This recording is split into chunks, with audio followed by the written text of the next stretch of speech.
सबसे पहले राजेश जी मैं आपसे जानना चाहूंगा, मुझे बताइए परेड कराने की क्या जरूरत थी पुलिस को? गाड़ी जाती दरवाजे तक उतार के ले जाती, सबको पता था भाई, यूपीएसटीएफ को तो पता ही था ना कि अतीक को जान से मारने और उसको पुलिस को मार के अतीक को छुड़ाने की कोशिश की जा रही है, तो फिर ये लापरवाही क्यों? देखिए, ये तो जांच का विषय है दीपक जी कि लापरवाही है या नहीं है।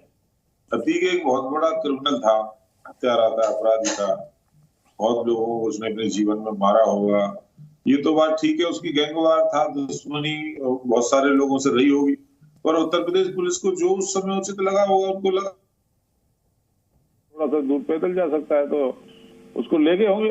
इसीलिए हमने जांच आयोग का भी गठन किया है। न्यायिक आयोग गठन जांच कर रहा है और जो रिपोर्ट आएगी तो विधि सम्मत कार्रवाई करेंगे।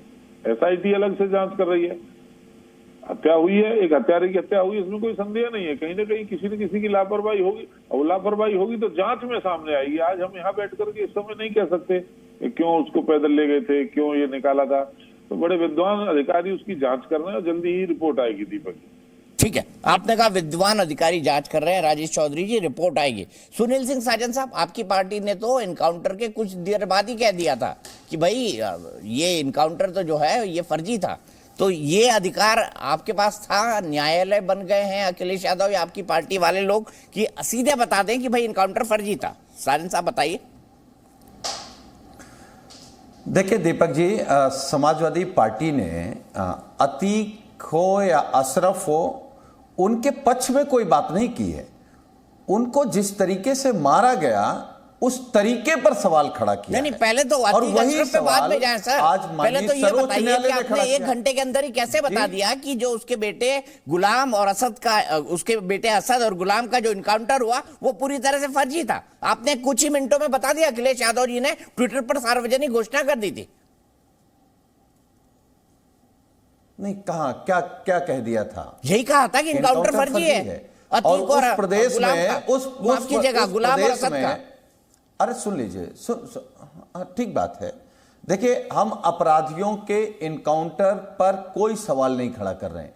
हम ये कह रहे हैं कि उत्तर प्रदेश में जो फर्जी इनकाउंटर हो रहे हैं वो भी जात गुलाम और असद क्या थे सर, ये बताइए। गुलाम और असद क्या करके बैठे हैं? सुनिए, एक जवाब दीजिए, गुलाम और असद क्या थे? वो तो अपराधी थे, उन पे कहां बात कर रहे हैं? अच्छा, वो तो अपराधी थे, अखिलेश यादव जी का ट्वीट निकलवा दीजिए प्लीज। हम बात कर रहे हैं जिस दिन असद और गुलाम का इनकाउंटर हुआ, हम बात, मैंने अपने बैकहैंड स्टूडियो को बोल दिया, वो निकालेंगे। आप अपनी बात कहिए। ठीक, अच्छा, मैं बात कर रहा हूं दीपक जी कि उत्तर प्रदेश में अगर किसी अपराधी का इनकाउंटर हो तो हम कहां सवाल खड़े कर रहे हैं, लेकिन जाति धर्म देखकर जिस पर कोई मुकदमे नहीं। अच्छा बताइए, विवेक तिवारी का इनकाउंटर लखनऊ में क्या आप अच्छा मानते हैं? गोरखपुर में गुप्ता व्यापारी का पुलिस ने मार के मार दिया, उसको आप अच्छा मानते हैं? क्या पुष्पेंद्र यादव झांसी का इनकाउंटर, उसको अच्छा क्या था? हत्या थी। हत्या थी, बिल्कुल हत्या थी। पुलिस ने की थी ना? बिल्कुल की थी। हत्या थी ना? तो वही हत्या बता रहे हैं। तो वही हत्या हम बता रहे हैं कि अब सुन लीजिए। अच्छा, पुलिस वालों ने हत्या की वो कहां है? नहीं, पुलिस ने मार दिया। इनकाउंटर वालों ने गोरखपुर में इस व्यापारी की हत्या की, वो कहां है अभी? हाँ, अब बिल्कुल सही सवाल किया कि वो पुलिस वाले जिन्होंने विवेक तिवारी को मारा, 1 करोड़ रुपए उसको सरकार ने दिया और वो जेल में है। जिस व्यापारी को मारा, गुप्ता को, उसको 1 करोड़ रुपए दिए, परिवार को सरकारी नौकरी दी और जेल में है। यही मैं सवाल कर रहा हूं, यही तो हमारा सवाल है कि पुष्पेंद्र यादव को झांसी में पुलिस ने मारा। नहीं, जेल में कौन है बताइए ना? पुलिस है, पुलिस। अगर पुलिस गलत करेगी तो जेल में जाएगी ना? जिनको करोड़ों रुपए दिया, यही तो सवाल है हमारा दीपक जी। हमारी पूरी बात तो सुन लीजिए। हमारी मांग है कि जिस तरीके से विवेक तिवारी के परिवार को करोड़ रुपए मिला और नौकरी मिली, गुप्ता के परिवार को करोड़ रुपए मिला, नौकरी मिली, और पुलिस वाले जेल में हैं, लेकिन जितेंद्र यादव नोएडा में जो जिम ट्रेनर था, उसको मारने वाला कहां है? पुष्पेंद्र यादव, जिस पर एक भी मुकदमे नहीं है, उस पर उसकी जो हत्या की, उस पर एफआईआर नहीं हुआ, उसकी पत्नी ने आत्महत्या कर ली। मेरठ का गुजर, एक लोधी राजपूत राजभर, आगरा में पुलिस कस्टडी में मरने वाला दलित, उन पर कहां FIR? यही तो हमारा आरोप है कि अगर पिछड़ा मारा जाए, दलित मारा जाए, मुसलमान मारा जाए, नो FIR। अच्छा, ठीक है, नो, कोई सरकारी मदद नहीं, कोई सरकारी नौकरी नहीं।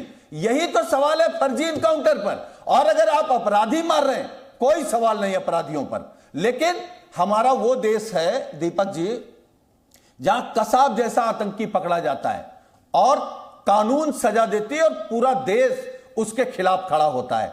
आप सजा देते, कानूनी तौर पे सजा देते। आज सर्वोच्च न्यायालय ने जो 3 सवाल खड़े किए हैं वो मामूली नहीं है। वो बताते हैं कि उत्तर प्रदेश में जंगल राज है। और सिर्फ 3 सवाल नहीं खड़े किए, जो देश के लिए बेटियां खेलती, पहलवान खेलते हैं, उनका अगर शोषण हो रहा था तो उनके खिलाफ भी सरकार ने FIR नहीं की है, मानी सर्वोच्च न्यायालय ने संज्ञान लिया। मैं आपके कार्यक्रम में कह रहा हूं, कसम संविधान के कार्यक्रम में कह रहा हूं कि देश को अभी भी संविधान पे भरोसा है, सर्वोच्च न्यायालय पर, माननीय हाई कोर्ट पर, माननीय न्यायाधीशों पर भरोसा है कि सरकार कितना भी तानाशाह हो जाए, सरकार कितनी भी हिटलर शाही हो जाए, लेकिन अभी भी देश संविधान से चलेगा। और हमें उम्मीद और भरोसा है सर्वोच्च न्यायालय ने जो लाइन ली है वो बेटियों के लिए हो, पहलवानों के लिए हो या उन अपराधियों के लिए हो। हमारी तो मांग है सर्वोच्च न्यायालय से, आपके कार्यक्रम में, आपके माध्यम से भी, वो जो 3 अपराधी हैं जिन्होंने 2 अपराधियों की हत्या की है, उनका नार्को टेस्ट करा ले, सब साफ हो जाएगा कि वो हत्या किसी अपराधी ने कराई, किसी अधिकारी ने कराई, किसी सरकार ने कराई। दूध का दूध, पानी का पानी हो जाएगा। हम तो कह रहे हैं हत्यारों के पक्ष में समाजवादी पार्टी कभी नहीं, लेकिन गलत तरीके से सरकार अगर कोई गलत काम करेगी, कानून तोड़ेगी, तब तो सवाल खड़ा होगा ना। और वो भी उस कार्यक्रम में जहां कसम संविधान का कार्यक्रम है, तो संविधान की इतनी इज्जत तो कम से कम भारतीय जनता पार्टी करे। ठीक है, मैं सीधे राजेश चौधरी के पास जा रहा हूं, फिर बहस खोलूंगा। राजेश जी, एक छोटा सा जवाब, आप संविधान की हत्या कर रहे हैं।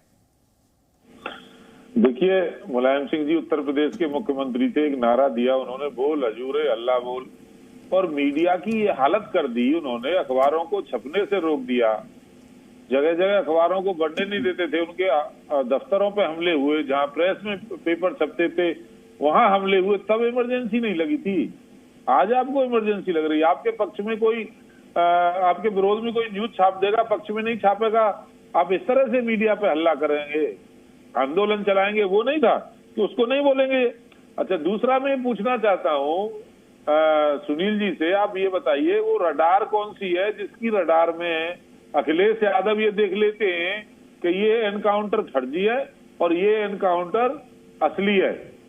असद का और गुलाम का एनकाउंटर उन्होंने बता दिया फर्जी है, जैसा आप ही कह रहे थे। तो 2 दिन पहले आदित्य राणा का भी एनकाउंटर हुआ पुलिस के साथ मुठभेड़ में, वो भी मारा गया गोलियों से।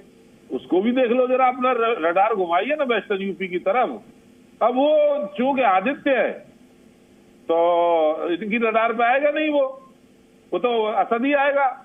और मैं आपको बड़े जिम्मेदारी के साथ कहता हूं, यदि अतीक का नाम अतर सिंह होता, शाइस्ता का नाम सुनीता होता, तो निश्चित रूप से ये समाजवादी पार्टी जिस तरह से चट्टान की तरह एक माफिया, एक हत्यारे, एक गुंडे मवाली के पीछे आकर के साथ खड़े हो गई है, नहीं होती। केवल इन्हें अपनी वोटों की राजनीति कर दे। आप क्यों धर्म ढूंढ रहे हो साहब, उसमें क्यों ढूंढ रहे हो? अरे हत्यारा हिंदू हो, मुसलमान हो, उससे क्या असर पड़ रहा है? अब चूंकि आपको तो एम-22 का फैक्टर चलाना है, आप 3 उदाहरण दे दिए कि ये यादव मारा गया, ये मुसलमान मारा गया, दूसरी कोई जाति का नाम नहीं लिया साहब। फर्जी मुठभेड़ हो रही है क्या? अरे पुलिस कार्रवाई करती है, यदि कोई गलती होती है तो गोरखपुर के अंदर व्यापारी को पुलिस ने गलती से, उसके साथ जो घटना घटी, तुरंत पुलिस वालों को गिरफ्तार किया गया, 302 का मुकदमा कायम किया गया, ट्रायल हो रहा है, जेल गए अपराधी। और आपके जमाने में क्या होता था? बलात्कार करने वाले गायत्री प्रजापति घूमते थे अखिलेश यादव जी के साथ, सुप्रीम कोर्ट का डंडा हुआ, उसके बाद तो मुकदमा कायम हुआ रेप का, मंत्री पर आरोप था।